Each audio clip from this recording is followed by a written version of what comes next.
Hello, in this video, we're focusing on the practical concepts that you can actually apply in the real business world. Hope you enjoy it. Let's get on with it. Today, we'll be walking through a practical step-by-step guide on how to approach capital allocation effectively. This is an important topic that helps businesses and individuals decide the best ways to distribute resources for growth and stability. Throughout this presentation, we'll break down the process into manageable parts, ensuring you come away with clear strategies and insights to make informed decisions about where to put your capital for the greatest return. Let's get started.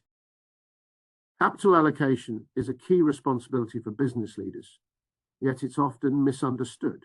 Every organization, big or small, faces the challenge of deciding how to best use limited capital to create the most long-term value. Unfortunately, decisions are frequently made based on habit, pressure for quick results, or gut feeling instead of careful analysis. This can lead to funding projects that don't perform, investing too much in growth without good returns, or missing out on opportunities that could really add value over time. At its heart, capital allocation is about making choices, since putting money into one area means saying no to another. It's not just about numbers, it's a strategic discipline that combines finance, strategy, risk management, and execution. This presentation will walk through a clear, practical process to make better capital allocation decisions, show real examples, discuss the pros and cons, and offer advice on how to make this thinking part of everyday leadership. The images here illustrate a team engaged in discussion, emphasizing collaboration, and the gold bars on currency remind us that capital is a valuable and scarce resource that needs careful management. Strong capital allocation plays a key role in driving long-term business success. When companies allocate capital effectively, they typically see higher returns on their investments, can better navigate market changes, avoid wasting resources on projects that don't add value, and build resilience when the economy slows down. On the other hand, even profitable businesses can lose value if they mismanage capital by expanding too quickly, paying too much for acquisitions, or neglecting their core operations. Capital allocation acts as a strategic tool that forces leaders to prioritize their options clearly, make necessary trade-offs, and ensure their investment decisions support long-term goals. It helps link strategy directly to financial outcomes by addressing important questions like whether to reinvest in the core business or diversify, grow organically or through acquisitions, return excess cash to shareholders, or fund certain projects while stopping others. This kind of disciplined decision-making is essential for sustainable business growth and value creation. Capital allocation goes beyond just approving budgets. It involves making strategic decisions about where to invest resources, whether that's reinvesting in existing operations to improve efficiency, funding new growth initiatives that could open up markets or products, or pursuing mergers and acquisitions to expand the company. It also includes managing debt to maintain financial health, deciding on dividends or share buybacks to return value to shareholders, and maintaining liquidity and risk buffers to protect the business against uncertainties. Each of these decisions impacts the balance between risk and return, which ultimately influences the company's long-term value creation. It's important to think about all these elements together because they shape how the business grows and sustains itself over time. Capital allocation has to begin with a clear understanding of the business's strategy. If you don't know where the organization is headed, the decisions about investing resources can become scattered and ineffective. To focus capital where it matters most, leaders need to be clear on several key points: what the long-term goals are, the competitive advantages the business currently holds, where value is created, and what risks could undermine sustainability. It's also important at this stage to distinguish between core activities that define the business and non-core ones that might not deserve the same level of investment. Leaders should be clear on the kind of growth they want to pursue and how much risk is acceptable. The practical insight here is that capital should support strategic priorities rather than simply following past spending habits. This focus ensures investments drive towards the future the organization is aiming for. Before deciding how to allocate capital, it's crucial to have a clear understanding of how much capital is actually available. This means looking at several key components, such as operating cash flows, existing cash balances, and the ability to take on debt. Additionally, any constraints from lenders or financial covenants need to be considered. A common mistake businesses make is overestimating their available capital by overlooking important commitments like working capital needs, ongoing maintenance capital expenditure, or not planning for potential downside risks. The practical takeaway here is that only capital which can be deployed without putting the organization's liquidity or overall financial stability at risk should be considered for discretionary investments or new initiatives. At this stage, it's important to list all the different ways capital could be used across the business. This includes maintaining and improving the core business, like funding maintenance capital expenditures, enhancing processes, or upgrading technology. It also covers investing in organic growth, such as developing new products, entering new markets, or expanding capacity. On the M&A side, options range from smaller bolt-on acquisitions to larger transformational deals. Returning capital to shareholders is another key area, through dividends or share buybacks. Strengthening the balance sheet is also an option, either by reducing debt or building up cash reserves. The key is to consider all these options at the same time, rather than one after the other, which helps in making more informed and disciplined decisions about where the capital will generate the most value. At this stage, it's important to carefully evaluate each capital allocation option by considering several key factors.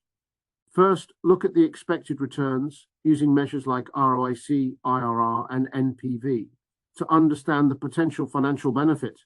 Then, weigh the risks and uncertainties involved with each choice, as no return is guaranteed. Consider the time horizon, because some investments may take longer to pay off than others. It's also vital to assess how well each option fits with the company's overall strategy to ensure alignment with long-term goals. Another aspect to think about is reversibility, how easily the business can adjust or exit the investment if needed. One common pitfall to avoid is false precision. Instead of relying on exact forecasts, use ranges and scenarios to capture possible outcomes. Above all, the guiding principle here is to allocate capital to opportunities that offer the best risk-adjusted returns, not just those with the highest headline numbers. This disciplined approach helps balance growth potential with financial prudence. After evaluating all the investment opportunities, it's important to rank them against each other.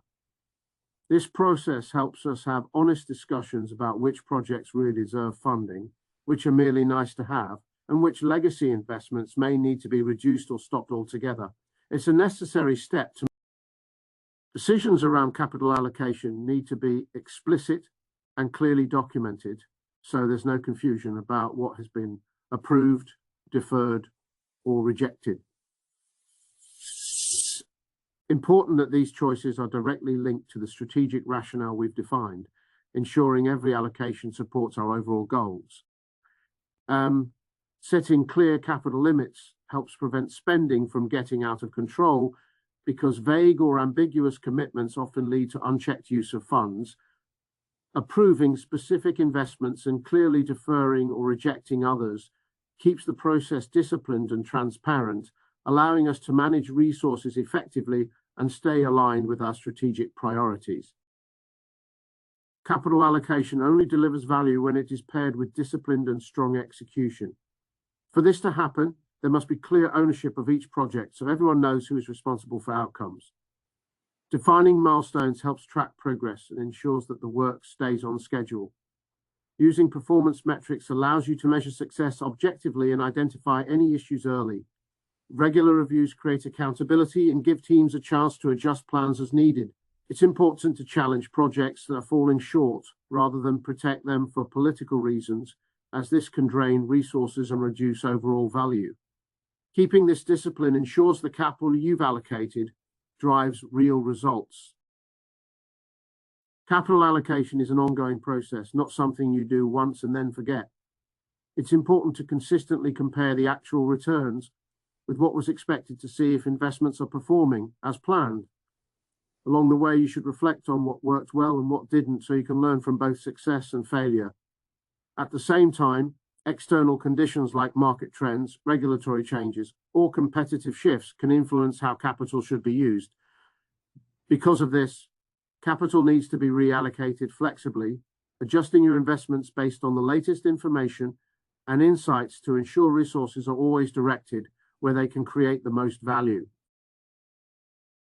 This example shows how a mid-sized manufacturing company faced three key options: replacing aging equipment, expanding into a new product line, or acquiring a competitor. Each option carried different levels of risk and potential return.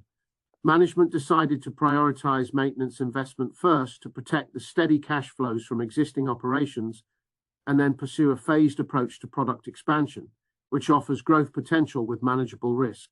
Acquisition was deferred because of the higher integration risk involved. By making these decisions, the company was able to steadily improve its return on invested capital while reducing operational risks, demonstrating the importance of carefully evaluating both risks and returns, and then ranking and prioritizing investments accordingly. This example, a profitable software company has built up a large cash balance and is evaluating how to best allocate that capital.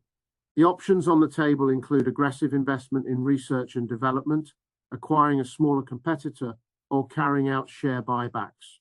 After careful consideration, management decides that organic R&D will deliver the highest long-term returns because it drives product innovation and differentiation, which is crucial in technology markets. Acquisition opportunities are deemed unattractive due to high valuation multiples that don't justify the investment.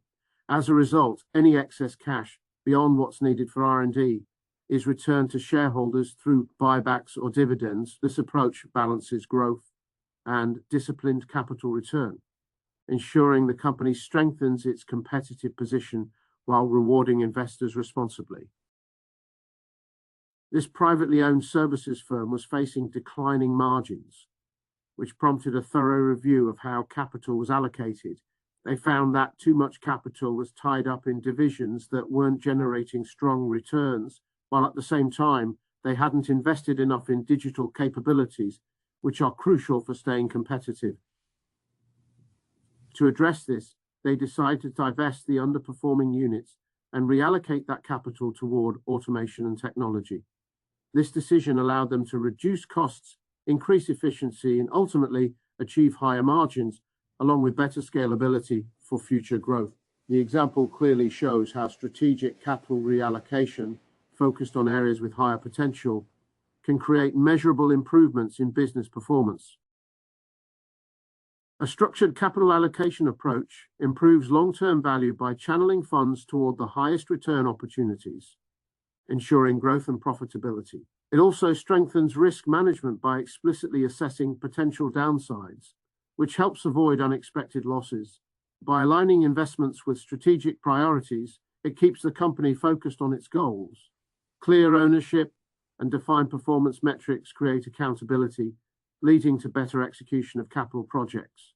Additionally, building strong balance sheets and maintaining liquidity buffers enhances resilience, protecting the business from economic shocks. Overall, a disciplined and transparent process drives more effective decision-making and sustainable success. Forecasting future returns is always uncertain, no matter how much data or analysis we have. Careful evaluation takes time and effort and requires the right information. People can sometimes let their own biases influence decisions. Things like overconfidence, a reluctance to cut losses, or internal politics can get in the way. On top of that, pressure from the market or stakeholders to deliver quick results may clash with what's best for long-term value. Finally, not all value can be easily measured in numbers or financial metrics. Some choices depend on judgment calls and strategic thinking that go beyond the data, so it's important to keep these limitations in mind when allocating capital. Capital allocation is a crucial tool for business leaders because it turns strategy into reality. While a strategy sets the direction, the way capital is allocated ultimately decides if a business reaches its goals. A careful, step-by-step approach helps organizations make tough choices, realistically assess risks, and put resources toward areas that offer the best long-term value. This process may be challenging and isn't perfect, but the cost of poor capital allocation is much more significant than the effort it takes to do it well. Taking the time to allocate capital thoughtfully helps ensure the business grows sustainably and can adapt to changes without taking on unnecessary risks. Hello. If this video was useful, you'll find some more useful business and finance topics on the channel. And thank you very much for watching.